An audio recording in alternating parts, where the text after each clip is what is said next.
En tant qu'illustrateur ou illustratrice, en théorie, tu choisis tes horaires et tu travailles comme tu veux. En pratique, ce qui se passe la plupart du temps, c'est que tu finis par travailler tout le temps et ne jamais prendre de vacances parce que tu as besoin de faire du chiffre d'affaires, tu as peur que Instagram t'oublie si tu arrêtes de poster ou tout simplement que tu es pas très bien organisé. Pourtant, prendre des vacances et déconnecter du travail, c'est absolument essentiel. Alors, dans cette vidéo, voici toutes mes astuces pour pouvoir partir en vacances sereinement. Bienvenue sur la chaîne, si tu es illustrateur, illustratrice, je te partage ici tout ce que tu as besoin de savoir sur tous les aspects administratifs, facturation, gestion d'un projet client, stratégie, communication, tout ce qui peut être utile dans ton activité si tu es illustrateur, illustratrice ou que c'est quelque chose que tu as prévu de faire très bientôt. Alors, qu'est-ce que c'est les vacances en freelance? Déjà, il faut savoir que prendre des vacances en freelance, ça peut vouloir dire un peu deux choses différentes. Il y a les vacances où tu vas considérablement ralentir ton activité, mais tu vas quand même garder un œil sur tes mails, sur tes notifications, aller quand même un peu sur les réseaux sociaux pour poster, pour réagir, etc.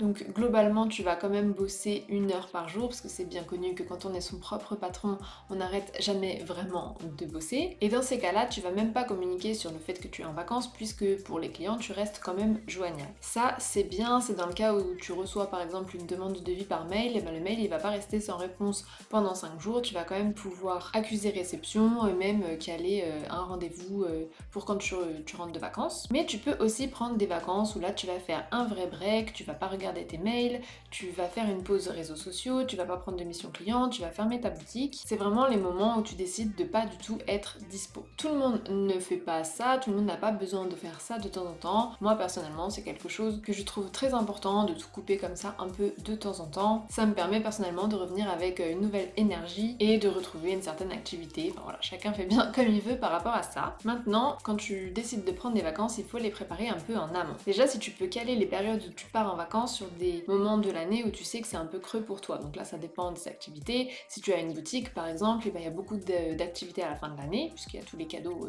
de Noël, et donc c'est pas forcément le meilleur moment pour prendre des vacances. Et si tu travailles plutôt en B2B, c'est-à-dire que tu travailles avec des entreprises, et bien tu vas avoir certaines entreprises où l'été il se passe rien, et à l'inverse, tu vas avoir d'autres entreprises où elles sont à fond pendant juillet-août parce qu'elles préparent septembre, par exemple, pour tout ce qui est école. C'est un exemple, elles sont à fond pour préparer la rentrée. Ce que je te conseille de faire, c'est d'envoyer un mail à tes clients. Quand tu sais que tu vas partir en vacances, tu envoies un mail environ un mois avant pour prévenir que tu seras en congé annuel de telle date à telle date. Et ça, c'est pas mal parce que des fois, ça permet de faire un peu bouger les projets. Par exemple, si un client il veut absolument boucler quelque chose avant que tu partes, eh bien, tu peux récupérer une commande ou deux en simplement faisant ça, en prévenant que tu seras en congé de telle date à telle date. Pareil, un mois avant, si tu peux, essaye de relancer tous tes paiements en attente. Ça, c'est pas incroyable de partir en vacances en sachant qu'on a encore des impayés. Donc si tu peux régler tout ça avant de partir en vacances, c'est pas mal. Après, quand tu décides de partir pendant une semaine, généralement ce qui se passe juste avant, c'est que tu vas avoir plein de choses que tu veux boucler avant, parce que tu vas avoir la tête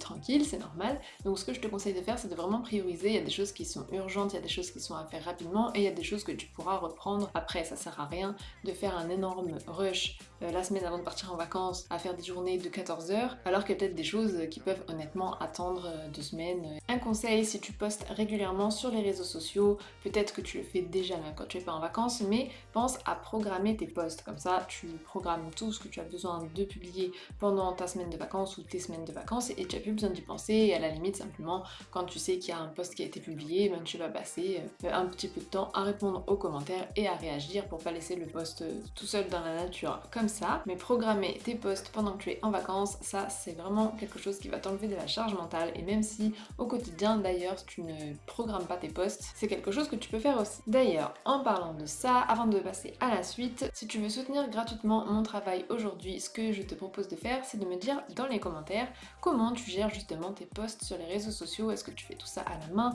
Est-ce que tu programmes? Voilà, n'hésite pas à me raconter tout ça dans les commentaires, ça fera vivre la chaîne, ça me permettra moi aussi de voir un petit peu comment tu fais, donc c'est très intéressant. Autre conseil très important, si tu décides de tout couper et de pas regarder tes mails. Ou alors de les regarder mais de pas y répondre tout de suite. Il faut absolument que tu mettes en place une réponse automatique. Qu'est-ce que c'est une réponse automatique? Le concept, c'est que si quelqu'un t'écrit, il va recevoir dans les 5 minutes qui suivent une réponse automatique. Et là, tu peux écrire ce que tu veux, mais ce que je te conseille de mettre, c'est bonjour, je suis actuellement en congé annuel, et tu mets bien la date à laquelle tu reprends. tu lui mets je prendrai connaissance de votre message, à mon retour le blablabla, et comme ça la personne elle sait que bon bah là elle aura pas de réponse pendant une semaine ou deux, mais par contre elle sait quand est-ce que tu reviens, donc elle sait à quel moment elle peut espérer avoir un retour de ta part. Ça c'est quelque chose qui se fait très bien en entreprise et je trouve que c'est vraiment très utile quand on veut vraiment pas aller voir ses mails pendant une semaine, et ben il faut quand même pas laisser les gens dans le vide, donc c'est quand même bien de mettre en place une réponse automatique. Dernière astuce, c'est avant de partir, prépare ton planning de ta journée de reprise. Pourquoi faire ça? Comme ça, quand tu reviens, tu n'as pas besoin de te réadapter pendant une demi-journée.